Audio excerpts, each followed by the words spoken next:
সরকারি চাকরিতে কোটা ব্যবস্থা বাতিল করে ২০১৮ সালে সরকারের জারি করা পরিপত্র পুনর্বহালসহ ৪ দফা দাবিতে গেল কয়েকদিন ধরেই আন্দোলন করছেন বিভিন্ন বিশ্ববিদ্যালয়ের শিক্ষার্থীরা।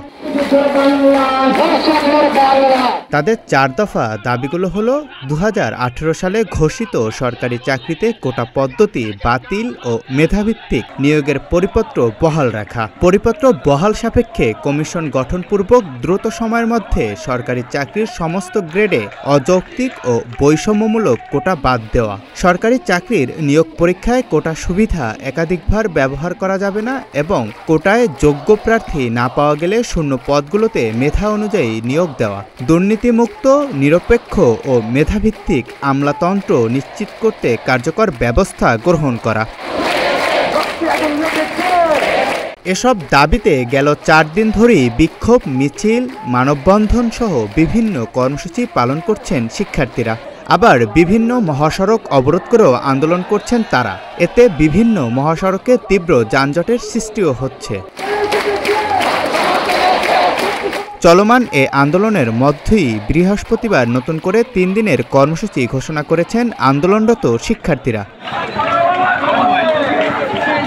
এসব কর্মসূচির মধ্যে রয়েছে শুক্রবার অনলাইন ও অফলাইনে গণসংযোগ, শনিবার সারা দেশে শিক্ষার্থীদের বিক্ষোভ মিছিল আর রবিবার সব ধরনের ক্লাস পরীক্ষা বর্জন।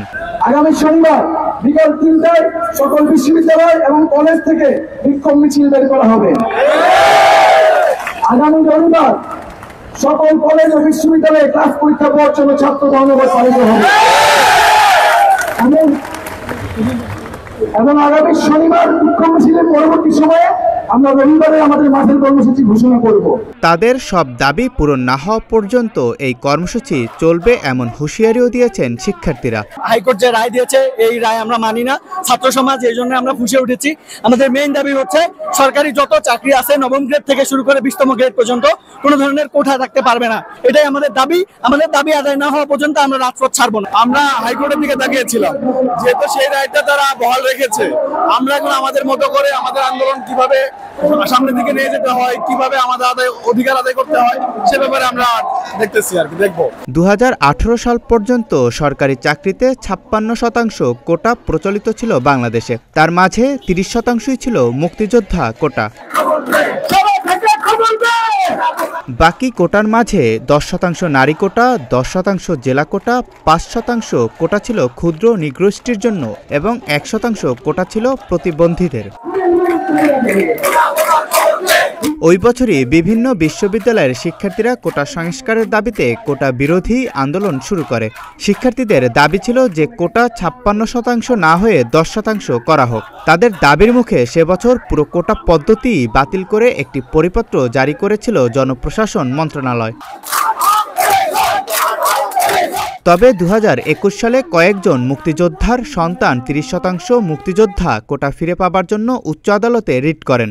গত ৫ই জুন প্রথম ও দ্বিতীয় শ্রেণীতে সরকারি চাকরিতে ৩০% মুক্তিযোদ্ধা কোটা বাতিলের সরকারি সিদ্ধান্ত অবৈধ ঘোষণা করে রায় দেয় হাইকোর্ট। হাইকোর্টের ওই রায় স্থগিত চেয়ে আপিল বিভাগে আবেদন করে রাষ্ট্রপক্ষ। তবে বৃহস্পতিবার সুপ্রিম কোর্টের আপিল বিভাগ হাইকোর্টের এই রায় স্থগিত না করায় পূর্বের নিয়মানুযায়ী সরকারি চাকরির ক্ষেত্রে ৩০% মুক্তিযোদ্ধা কোটা আপাতত বহাল রয়েছে। জাকারিয়া রবিউল, প্রতিদিনের বাংলাদেশ।